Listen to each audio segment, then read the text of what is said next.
speaker is Dr. Pradeepa Siriwardena. She's going to talk about glaucoma and association with retinal vein occlusions. Welcome, Dr. Pradeepa. Good morning. Thank you, Sri. At the outset, I'd like to thank the organizers of the scientific committee, especially Professor Amrata Sharma, for giving us this opportunity to have this symposium at this 82nd AIOS meeting. I'm going to talk about the relationship between retinal vein occlusion and glaucoma. I have no conflicts of interest regarding this presentation. The outline of my talk is going to be the incidence of retinal vein occlusion in ocular hypertension and primary open-angle glaucoma, the association between retinal vein occlusions and glaucoma, pathophysiology of retinal vein occlusion in glaucoma, and the effect of age and systemic hypertension on retinal vein occlusion. The association of retinal vein occlusions and primary open-angle glaucoma has been a subject of interest since 1913. Most studies found a positive association between retinal vein occlusion and uncontrolled intraocular pressure in glaucoma or ocular hypertension patients. Based on the Beaver Dam's eye study, glaucoma was found to increase the risk of central retinal vein occlusion 10.7-fold. The incidence of retinal vein occlusion in glaucoma and ocular hypertension has been reported between 10% and 16% respectively. The incidence of retinal vein occlusion in the ocular hypertension treatment study was 1.4% over 9.1 years of follow-up. The ocular hypertension treatment study found that the incidence of retinal vein occlusion in the non-treated group was higher than in the treated group, but there was no statistically significant difference. And the mean intraocular pressure of ocular hypertension with branch retinal vein occlusion was slightly higher than ocular hypertension without retinal vein occlusion, but this also was not statistically significant. Many studies have analyzed the relationship between glaucoma and retinal vein occlusion risk. However, there have been contradictory outcomes in the research regarding the association between glaucoma and risk of retinal vein occlusion. In the Blue Mountains eye study, glaucoma was defined as a co-risk factor for retinal vein occlusion. In contrast, when controlling for age, the incidence of retinal vein occlusion was not associated with glaucoma in the Beaver Dam eye study, which was conducted in 2000, and Singapore Malay eye study, which was conducted in 2008. On the contrary, there was no direct relationship between intraocular pressure and the retinal vein occlusion in glaucoma patients. In addition, in the contralateral eye in patients with unilateral retinal vein occlusion was found to have a thinner retinal nerve fiber layer. Now, there was also reported cases of asymptomatic retinal vein occlusion in glaucoma patients. And to complicate matters, it was found that the contralateral eye progressed faster in bilateral glaucoma patients with unilateral branch retinal vein occlusion. Therefore, detection and follow-up is important in glaucoma patients with retinal vein occlusion.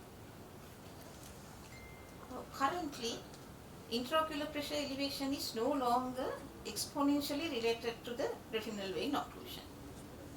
No studies show that reaching a target IOP prevents retinal vein occlusion or prevents retinal vein occlusion in the contralateral eye in pre-existing primary open-angle glaucoma or ocular hypertension with retinal vein occlusion.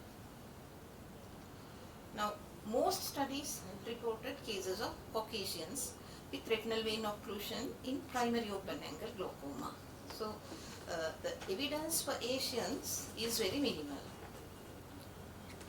Several studies conducted in different Asian countries showed variations in the retinal vein occlusion prevalence, and this may be due to racial, environmental or methodological differences. Now, previous studies from Western countries have a high incidence of pre-existing primary open-angle glaucoma in patients with central retinal vein occlusion. However, Asian populations differ from Western populations in that the incidence of primary angle closure glaucoma is much higher. So, the incidence of different types of pre-existing glaucoma, the intraocular pressure changes and optic neuropathy in central retinal vein occlusion in the Asian populations is still unclear. Coming to pathophysiology, primarily Kim and others suggested that the pathogenesis of retinal vein occlusion is likely associated with glaucomatous anatomic changes. In addition, Sonjo and Krakow presented a vascular hypothesis in glaucoma. Glaucoma individuals, including those with primary angle closure glaucoma and primary open angle glaucoma, have narrower retinal arteries and veins than normal subjects. Therefore, retinal vein occlusion occurs secondary to glaucomatous structural changes or may be having coexisting retinal hemodynamic abnormalities. A higher rate of glaucoma was found in patients with optic cup retinal vein occlusion, where there's abrupt dilatation changes in the caliber of the obstructed vein occurring at the optic cup, and the optic nerve retinal vein occlusion, where the occluded vein enters the lamina tuberosa as a dilated vein without optic nerve swelling, than in patients with where there is retinal vein occlusion occurring at the arteriovenous crossings. So this clinical phenomenon is suitable to explain why central retinal vein occlusion is more common in the glaucoma population.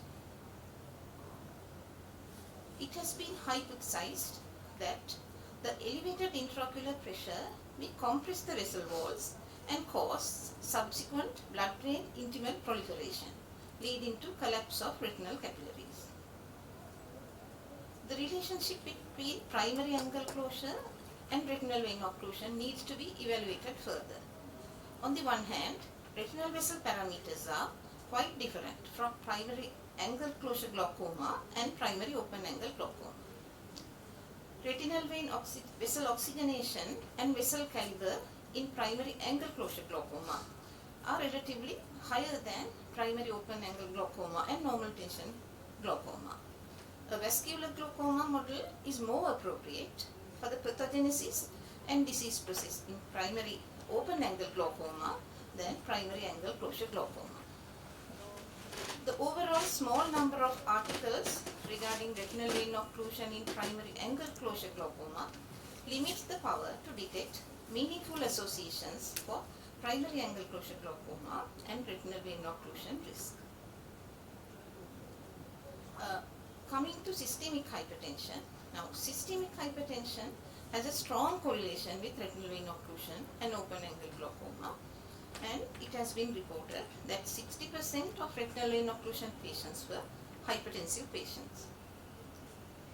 According to Hare and others, there was a significantly higher prevalence of arterial hypertension in branch retinal vein occlusion compared with central retinal vein occlusion and hemiretinal vein occlusion. In addition, increase in age is exponentially related to the prevalence of both diseases, that is, hypertension and glaucoma. So, to the best of our knowledge, there is no recommended target intraocular pressure or a blood pressure to prevent retinal vein occlusion in primary and open angle glaucoma. Perhaps strict monitoring of the intraocular pressure and blood pressure in primary open angle glaucoma patients with systemic hypertension may help prevent the development of retinal vein occlusion. Thank you for your kind attention. Thank you, Dr. Pradeepa. You have highlighted the point that different studies and various ethnic population have different results. So it makes us us to have our own data, to have what's happening to our population rather than following the Western studies done in Western population. Thank you, Dr.